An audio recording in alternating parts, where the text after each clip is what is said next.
Apollo 13 launched on April 11, 1970, as NASA's third planned moon landing mission, carrying astronauts James Jim Lovell, John Jack Swigert, and Fred Haise.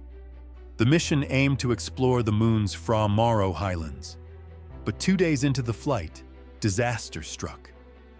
An oxygen tank exploded in the spacecraft service module about 56 hours after launch. The blast knocked out the command module's normal supply of electricity and oxygen, forcing the crew to abort the lunar landing. "Houston, we've had a problem here," Swigert radioed to Mission Control, alerting them to the critical situation. Suddenly, 3 astronauts were stranded over 200,000 miles from Earth with a failing spacecraft. For the crew and Mission Control, the focus quickly shifted to survival.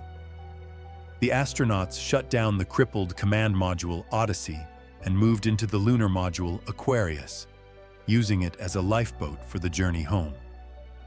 The LM was designed to support 2 men for 45 hours, but now it had to sustain 3 men for nearly 90 hours.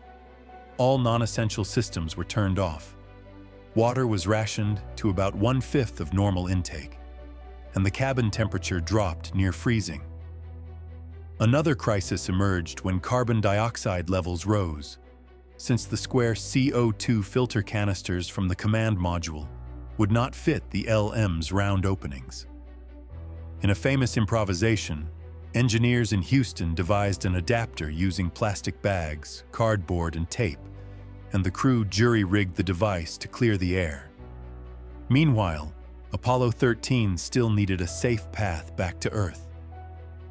The explosion had thrown the spacecraft off course, so the crew performed critical engine burns using the lunar module's descent engine to loop around the moon and set a return trajectory. With the guidance computer compromised, star sightings were obscured by debris. Lovell had to align the spacecraft manually using the sun's position as a guide, a makeshift technique that fortunately worked. These course corrections put Apollo 13 on a free return slingshot around the moon and back toward Earth. After 4 tense days in space, re-entry and recovery were the final hurdles. The crew powered up the cold command module and jettisoned the lunar module Aquarius just before re-entering Earth's atmosphere.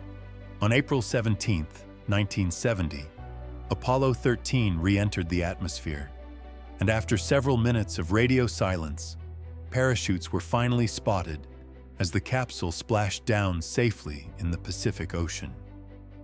All 3 astronauts survived and were picked up by the recovery ship USS Iwo Jima. NASA later called Apollo 13 a successful failure. The mission failed to reach the moon, but the crew returned safely, and the crisis yielded crucial lessons for the space program. The intended Fra Mauro landing site was successfully explored by Apollo 14 on the next mission. Lovell, Haise, and Swigert, along with the mission control team, were hailed as heroes. President Nixon awarded the astronauts the Presidential Medal of Freedom for their courage and ingenuity under pressure. To this day, Apollo 13's story of ingenuity and teamwork in the face of disaster remains one of the most inspiring chapters in space exploration history.